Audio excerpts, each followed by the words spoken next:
Swaminathan, Chief of Naval Staff, Vice Admiral Sanjay Bhalla, Flag Officer Commanding in Chief, Eastern Naval Command, Rear Admiral Alok Ananda, Flag Officer Commanding Eastern Fleet, Captain Retired Jagmohan, CMD, Malgaon Dock Shipbuilders Limited, INS Mahendragiri के commanding officers और crew members, defence ministry और Indian navy के सारे under officials और sellers, distinguished guest, media के मित्रों, देवियों और सज्जनों,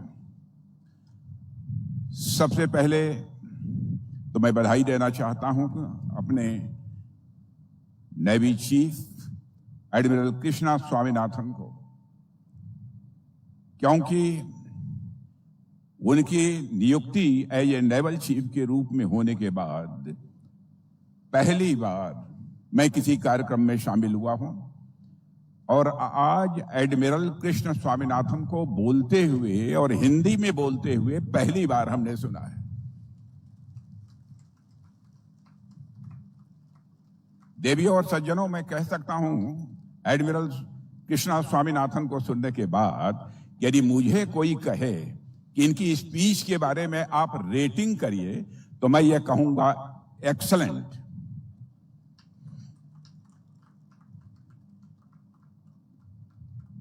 देवियों व सज्जनों, आईएनएस महेंद्रगिरी के कमीशनिंग के अवसर पर आप सबके बीच उपस्थित होना मेरे लिए अत्यंत एक गौरव का विषय है। मैं इस अवसर पर मझगांव डॉक शिपबिल्डर्स लिमिटेड के हर एक कर्मयोगी को, इंडियन नेवी को, महेंद्रगिरी की पूरी क्रू को तथा सभी देशवासियों को हार्दिक बधाई देता हूं। साथियों, यह एक सुंदर संयोग ही है।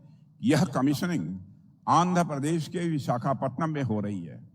विशाखापट्टनम हमारी ईस्टर्न नेवल कमांड का मुख्यालय तो है ही, साथ ही भारत की समुद्री शक्ति के सबसे स्ट्रांग पिलर्स में से एक है। और सिर्फ विशाखापट्टनम ही नहीं, बल्कि पूरा आंध्र प्रदेश अपने आप में प्राइड एंड वेलर की भूमि रहा है। आज भी आंध्र प्रदेश अपनी लीगेसी को बरकरार रखे हुए है। आंध्र प्रदेश आज भारत की डिफेंस एवं एरोस्पेस मैन्युफैक्चरिंग का एक नया पावर हाउस बनकर उभरा है। अभी कुछ ही सप्ताह पहले मुझे आंध्र प्रदेश के मुख्यमंत्री श्री चंद्रबाबू नायडू जी के साथ इसी राज्य में प्रोजेक्ट्स की एक ऐसी सीरीज की नींव रखने का सौभाग्य मिला जो आने वाले दशकों में भारत की तस्वीर बदल देगी। पुट्टापार्थी में हमने एडवांस मीडियम कम्बैट एयरक्राफ्ट यानी एमका के core integration and flight testing centre की आधारशिला रखी। एमका भारत का अपना 5th जनरेशन फाइटर एयरक्राफ्ट है, जिसके पास पलक झपटे ही शत्रु का विनाश कर देने की पूरी क्षमता होगी। उसी दिन यही विशाखापट्टनम के पास अनाकापल्ली डिस्ट्रिक्ट में भारत डायनामिक्स लिमिटेड के एक नए नेवल सिस्टम मैन्युफैक्चरिंग फैसिलिटी की भी हमने नींव रखी, जहां ऑटोनोमस अंडर वाटर व्हीकल्स बनेंगे, टॉर्पीडोज बनेंगे, under water counter measure system बनेंगे, यानी वे वेपन सिस्टम जो कभी हम विदेशों से इंपोर्ट करते थे अब हमारे अपने वायुजक के पास बनेंगे। देवियों और सज्जनों, और मैंने उस समय कुर्नूल में 8 ड्रोन कंपनीज के एक कंसोर्शियम द्वारा एक ड्रोन सिटी की स्थापना की भी बात की थी। जैसे हम लोग सूरत को डायमंड सिटी कहते हैं, बेंगलुरु को देश की सिलिकॉन वैली कहते हैं, वैसे ही एक दिन मैं मानता हूं कि यह क्षेत्र देश का ड्रोन हब के रूप में जाना जाएगा। देवियों और सज्जनों, आप संयोग देखिए, आकाश में अमका, समुद्र की गहराई में बीडीएल के नेवल सिस्टम्स, अनमैन्ड डोमेन में कुर्नूल के ड्रोन, और आज समुद्र की सतह पर आईएनएस महेंद्रगिरी। यानी कि आज आंध्र प्रदेश हवा, पानी, जमीन और अनमैन्ड डोमेन हर क्षेत्र में भारत की रक्षा शक्ति में अपना कंट्रीब्यूशन दे रहा है। मैं इसके लिए आंध्र प्रदेश सरकार को और यहां की जनता को अपनी तरफ से हार्दिक बधाई देता हूं। साथियों, यदि मैं आईएनएस महेंद्रगिरी की बात करूं तो आप सब जानते ही हैं कि यह हमारे प्रोजेक्ट 17A का ही एक पार्ट है, जिसे नीलगिरी क्लास ऑफ फ्रिगेट्स भी कहते हैं। और आज जिस महेंद्रगिरी को हम यहां पर कमीशन कर रहे हैं वह मझगांव डाक लिमिटेड में बने चारों P-17A जहाजों में अंतिम यह वारशिप है। यानी यह शिप एमडीएल की श्रृंखला का एक समापन रत्न है। लेकिन मैं इसे समापन रत्न नहीं मानता। आज भी इसी प्रकार के हमारे शिप्स मझगांव डाक यार्ड लिमिटेड में बनती रहेंगी। हमारा मझगांव डाक यार्ड लिमिटेड बहुत ही अच्छा काम कर रहा है। इसके लिए मैं कैप्टन रिटायर्ड जगमोहन सीएमडी को भी अपनी तरफ से हार्दिक बधाई देता हूं और उनकी पूरी टीम को, वहां काम कर रहे सारे कर्मियों को भी। देवियों व सज्जनों, P-17A सीरीज का पहला जहाज आईएनएस नीलगिरी जनवरी 2025 में स्वयं हमारे प्रधानमंत्री द्वारा कमीशनिंग किया गया था। फिर अगस्त 2025 में आईएनएस उदयगिरी, आईएनएस हिमगिरी दोनों एक साथ कमीशन हुए थे। और फिर इसी वर्ष अप्रैल 2026 में यही विशाखापट्टनम में आईएनएस तारागिरी की कमीशनिंग हुई। अभी कुछ ही सप्ताह पहले जून में कोलकाता में आईएनएस दूनागिरी को प्रधानमंत्री जी ने ट्राई कमीशनिंग के अवसर पर राष्ट्र को समर्पित किया। और आज यह छठा जहाज आईएनएस महेंद्रगिरी हमारी नेवी को प्राप्त हो रहा है। यानी लगभग 1.5 साल में ही 6 फ्रंट लाइन फ्रिगेट्स हमारी नेवी को मिले हैं। यह भारत की शिप बिल्डिंग कैपेबिलिटी और नेवल इंडस्ट्रियल इकोसिस्टम की स्पीड और हमारे सेल्फ कॉन्फिडेंस, आत्मविश्वास का यह एक प्रमाण है। एक समय था जब हम अपनी अधिकांश डिफेंस नीड्स के लिए दूसरे देशों की ओर देखते थे। आज हम अपने ही शिपयार्ड्स में अपने ही देश के लोगों के हाथों से वारशिप बना रहे हैं, और वह भी एक के बाद एक तेज रफ्तार से हम वारशिप बना रहे हैं। आईएनएस महेंद्रगिरी लगभग 6,670 टन के डीप डिस्प्लेसमेंट वाला एक विशाल जहाज है जो 28 नॉट्स तक की तेज गति से चल सकता है। और यह मल्टी मिशन फ्रिगेट है, यानी यह एक ही समय में हवा में आने वाले खतरे, सतह पर मौजूद शत्रु और पानी के नीचे छिपे हुए सबमरीन तीनों के विरुद्ध यह इफेक्टिव साबित होगा। और सबसे महत्वपूर्ण बात, यह एक ब्लू वाटर शिप है, यानी यह केवल तट के पास ही नहीं बल्कि दूर और गहरे महासागरों में हफ्ते तक भारत की समुद्री हितों की रक्षा कर सकता है।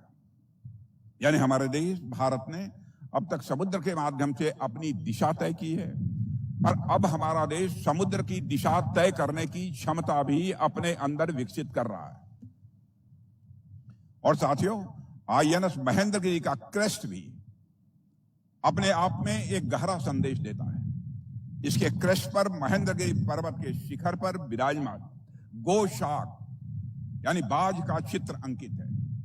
और यह गोशाक पक्षी अपनी तेज दृष्टि, अद्भुत धैर्य और सही समय पर निर्णायक प्रहार करने की क्षमता के लिए जाना जाता है।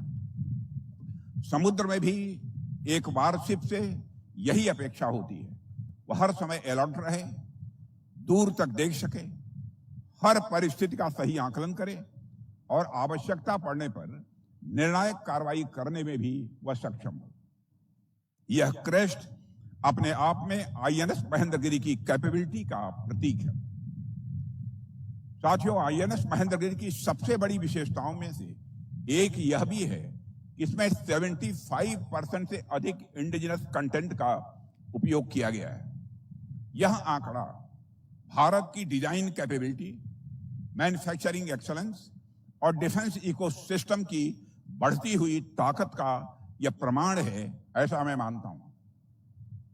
साथियों, आईएनएस महेंद्रगिरी में हमारे BrahMos surface to surface missile fit हो सकती है। जो दुनिया की सबसे तेज और सबसे घातक क्रूज मिसाइल्स में से एक है। और इसमें मल्टी फंक्शन राडार के साथ long range surface to air missiles का कॉम्बिनेशन है, जो आकाश से आने वाले किसी भी खतरे को दूर से ही पहचान कर नष्ट कर सकते हैं। और इसमें इंडिजिनस रॉकेट लॉन्चर है, टॉरपीडो लॉन्चर्स है, एक integrated anti submarine defence system है, इलेक्ट्रॉनिक वारफेयर सूट है और क्लोज इन वेपन सिस्टम भी है। ये तमाम चीजें आईएनएस महेंद्रगिरी को महेंद्रगिरी पर्वत के समान ही अभेद और मजबूत बनाती हैं। देवियों व सज्जनों, आईएनएस महेंद्रगिरी का नाम भी अपने आप में बहुत कुछ बयां करता है। महेंद्रगिरी पर्वत उड़ीसा के सबसे ऊंचे शिखरों में से एक है और हमारे शास्त्रों में ऐसा कहा गया है कि यह पर्वत भगवान परशुराम की तपह स्थली रही है। भगवान परशुराम एक योद्धा के साथ साथ वह एक ऋषि भी रहे हैं। उनमें आक्रामकता थी और शांति भी थी। उनमें युद्ध की वीरता भी है और एक जो तपस्वी का धैर्य होना चाहिए, वह भी भगवान परशुराम में तपस्वी का धैर्य भी है। उनके हाथ में भले ही परशु हो यानी फावड़ा हो, पर उनका मन प्रशांत है, शांत है। और यह जो बैलेंस है, यही हमारी आर्म फोर्सेस का आदर्श है। हमारे पास शक्ति भी है, संयम भी है, हमारे पास पराक्रम भी है और विवेक भी है। आईएनएस महेंद्रगिरी इसी परशुराम भाव को समुद्र के जल पर साकार करेगी, ऐसा मेरा विश्वास है। देवियों और सज्जनों, आज पूरी दुनिया में वारफेयर का स्वरूप आप जानते हैं, तेजी से बदल रहा है। हर दिन नई नई टेक्नोलॉजी सामने आ रही हैं। Drones, artificial intelligence, cyber warfare, space based capabilities, hypersonic weapon और अनमैन्ड सिस्टम्स की चर्चा आज हर डिफेंस फोरम में होती है। स्वाभाविक है, इन नई टेक्नोलॉजी ने युद्ध के तौर तरीकों में बहुत बड़ा परिवर्तन ला दिया है। इसे सभी स्वीकार करेंगे। उदाहरण के लिए यदि हम ड्रोन्स को ही देखें तो पिछले कुछ वर्षों में ड्रोन ने वारफेयर को एक नई दिशा दी है। आज एक छोटा सा ड्रोन भी सर्विलेंस से लेकर प्रिसीजन स्ट्राइक तक अपनी भूमिकाएं निभा सकता है। इसलिए बहुत से लोग यह मानने लगे हैं कि फ्यूचर वारफेयर केवल नई टेक्नोलॉजी के आधार पर ही लड़ा जाएगा। देवियों और सज्जनों, लेकिन मेरा ऐसा मानना नहीं है। यह जरूर है कि नई टेक्नोलॉजी ने युद्ध का स्वरूप अवश्य बदल दिया है, किंतु उनको कन्वेंशनल वारफेयर के मीन्स का महत्व कम नहीं किया है। युद्ध के जो मूल सिद्धांत हैं, उनकी पूर्ति के लिए जो स्ट्रांग कन्वेंशनल कैपेबिलिटी आज भी उतनी ही आवश्यक है जितनी पहले थी। Future wars may be fought with artificial intelligence, but they will still be won by national resolve, trained soldiers and the capable military power। साथियों, मैं इसे ऐसे कहूंगा कि नई टेक्नोलॉजी और कन्वेंशनल प्लेटफॉर्म्स एक दूसरे के विरोधी नहीं हैं, बल्कि एक दूसरे को सप्लीमेंट करते हैं, एक दूसरे को पूरक हैं। और कन्वेंशनल प्लेटफॉर्म के बिना न्यू टेक्नोलॉजी भी अपने में अधूरी है, और न्यू टेक्नोलॉजी के बिना कन्वेंशनल प्लेटफॉर्म कमजोर है। और इतिहास भी इस बात का गवाह है कि जिन देशों ने नई टेक्नोलॉजी के आकर्षण में अपनी कन्वेंशनल शक्ति की उपेक्षा की, उन्हें इसकी बहुत बड़ी कीमत भी चुकानी पड़ी है। इसलिए भारत का अप्रोच बहुत ही क्लियर है। हमें दोनों में ही अच्छा करना है, दोनों में ही बैलेंस कायम रखना है। हम भविष्य की टेक्नोलॉजी में भी इन्वेस्ट करेंगे और अपनी कन्वेंशनल कैपेबिलिटी को भी लगातार धार देते रहेंगे। और आईएनएस महेंद्रगिरी इसी संकल्प का, इसी कमिटमेंट का प्रतीक है। इन्हीं दोनों कमिटमेंट्स को यह सिंबलाइज करता है। साथियों, हमने हाल के समय में भी देखा है, जब देश की सुरक्षा पर बात आती है तो हमारी कन्वेंशनल और मॉडर्न दोनों क्षमताएं मिलकर कैसे एक साथ काम करती हैं। ऑपरेशन सिंदूर आपने अपने आप में इसका एक मैं समझता हूं कि बहुत ही सटीक उदाहरण था। हमारी आर्म्ड फोर्सेज ने उस ऑपरेशन के दौरान यह दिखाया कि भारत अब न केवल अपनी रक्षा करने में बल्कि आवश्यकता पड़ने पर निर्णायक उत्तर देने में और दुश्मनों का समूल नाश करने में भी पूरी तरह से सक्षम है। यह संदेश ऑपरेशन सिंदूर के माध्यम से गया है। और देवियों सज्जनों, आज जब हम एक वारशिप को अपने बेड़े में शामिल कर रहे हैं तो हमें यह भी समझना चाहिए कि हमारे लिए समुद्र का क्या महत्व है।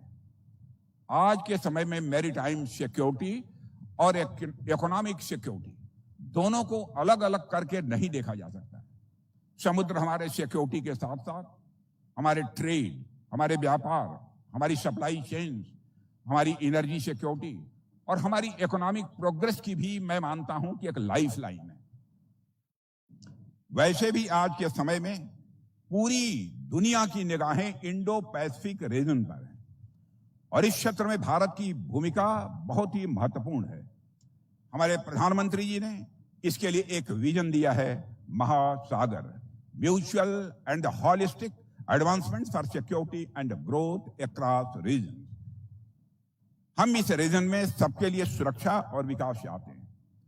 भारत इस पूरे इंडो पैसिफिक रीजन में एक नेट सिक्योरिटी प्रोवाइडर के रूप में, एक भरोसेमंद साथी के रूप में उभरा है।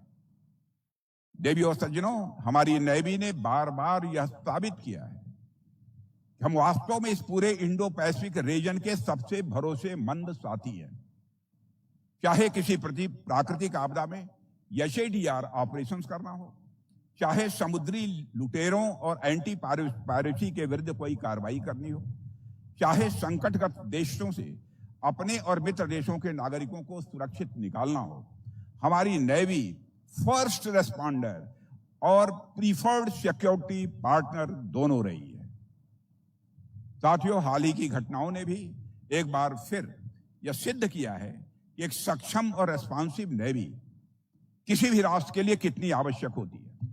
वेस्ट एशिया में कॉन्फ्लिक्ट शुरू होने के बाद आपने देखा इंडियन नेवी ने ऑपरेशन ऊर्जा सुरक्षा के माध्यम से 9,000 करोड़ रुपए से अधिक मूल्य के आवश्यक कार्गो को लेकर चल रहे 18 मर्चेंट वेसल्स को सुरक्षित एस्कॉर्ट किया।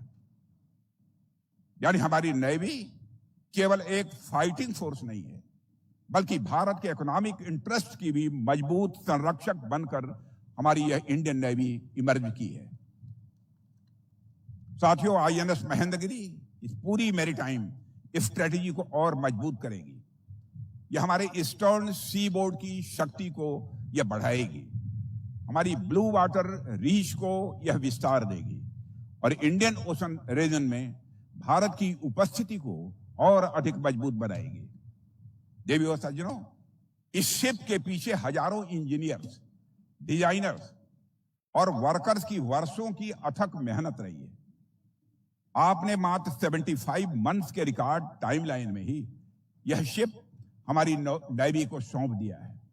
यह अपने आप में एक बहुत बड़ी बात है और आईएनएस महेंद्रगिरी का मोटो भी है, हमें एक गहरा संदेश देता है, स्थित प्रज्ञ रणेषु अपराजितः, अर्थात जो व्यक्ति बुद्धि, धैर्य और आत्म संयम में स्थित रहता है वही रणभूमि में वास्तव में अपराजय होता है।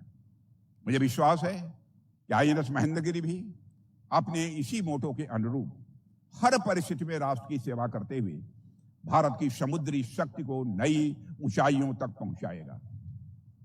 देवी और सज्जनों, हम जब भी किसी इंडिजिनस वारशिप का निर्माण करते हैं तो केवल एक नया फाइटिंग प्लेटफॉर्म हम तैयार नहीं करते हैं, उसके साथ साथ हमारी डिजाइन एक्सपर्टीज और अधिक मैच्योर्ड होती है, परिपक्व होती है और हमारा टेक्नोलॉजिकल बेस और अधिक मजबूत होता है और ऐसी स्किल्ड वर्कफोर्स तैयार होती है जो आने वाली जनरेशन के और भी अधिक आधुनिक वारशिप का निर्माण करती है और हर शिप के साथ हमारा इकोसिस्टम और मैच्योर होता जा रहा है और अधिक एफिशिएंट भी होता जा रहा है और अधिक कॉन्फिडेंट भी होता जा रहा है। इसलिए मैं मानता हूं कि हर नया शिप भारत के मैरीटाइम फ्यूचर में किया गया एक लॉन्ग टर्म इन्वेस्टमेंट भी होता है। मैं मझगांव डाक शिप बिल्डर्स लिमिटेड से जुड़े प्रत्येक कर्मयोगी को, वहां के सीएमडी को भी, प्रत्येक कर्मयोगी को भी इस शिप की कमीशनिंग पर हार्दिक बधाई देता हूं। मुझे विश्वास है कि आने वाले समय में हमारे शिपयार्ड्स दुनिया के दूसरे देशों के लिए भी जहाज बनाएंगे। साथियों, किसी भी वारशिप का निर्माण केवल एक जहाज का निर्माण नहीं होता है, उसके साथ एक पूरा इंडस्ट्रियल इकोसिस्टम खड़ा होता है। शिप बिल्डिंग इंडस्ट्री अपने साथ steel, electronics, sensors, propulsion system, software, precision engineering, logistics और अनेक एंसिलरी इंडस्ट्रीज को भी आगे बढ़ाती है। इससे लाखों लोगों के लिए रोजगार के अवसर भी पैदा होते हैं, नई टेक्नोलॉजीज भी डेवलप होती हैं और हमारी इकोनॉमी को भी एक नई गति मिलती है। इसलिए जब हम एक जहाज बनाते हैं तब हम अपनी नौसेना को मजबूत करने के साथ साथ भारत की इकोनॉमिक पावर को भी एक नई ऊर्जा भी प्रदान करते हैं। साथियों, आने वाले वर्षों में तो अनेक नेवल प्रोजेक्ट्स हमारे सामने हैं। हमारा लक्ष्य भारत को ग्लोबल लेवल पर शिप बिल्डिंग और मैरीटाइम डिफेंस इनोवेशन का एक प्रमुख केंद्र बनाना है।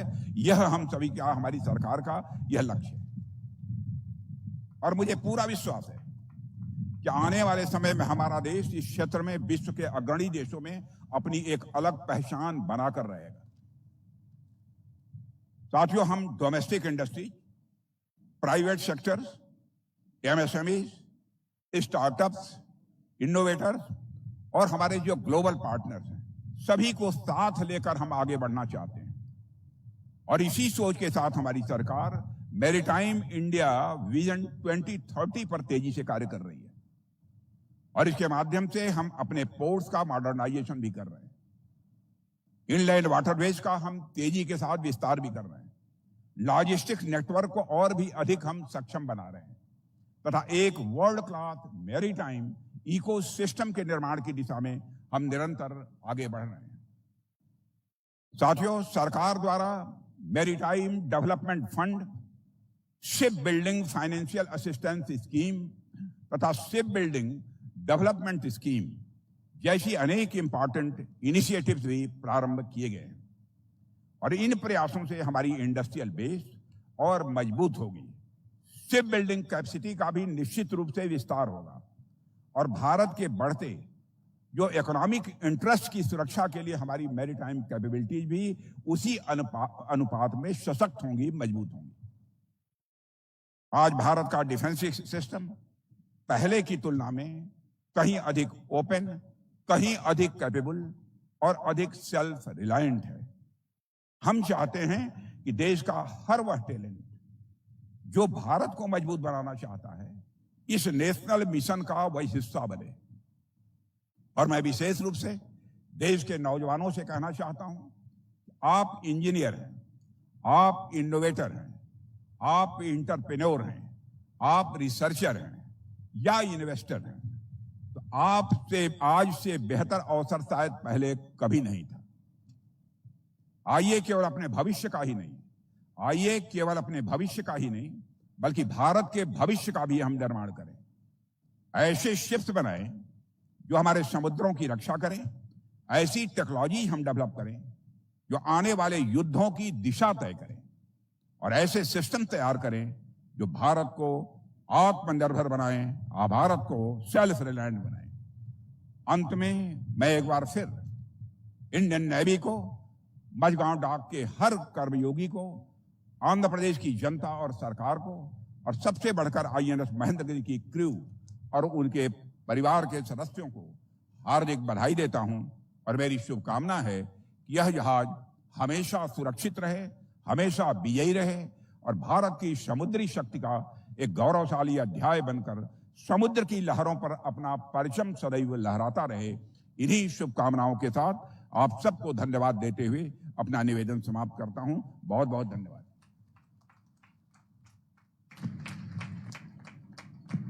धन्यवाद महोदय। Ladies and gentlemen, the Honorable Raksha Mantri will now unveil the ship's plaque. All other guests are requested to remain seated.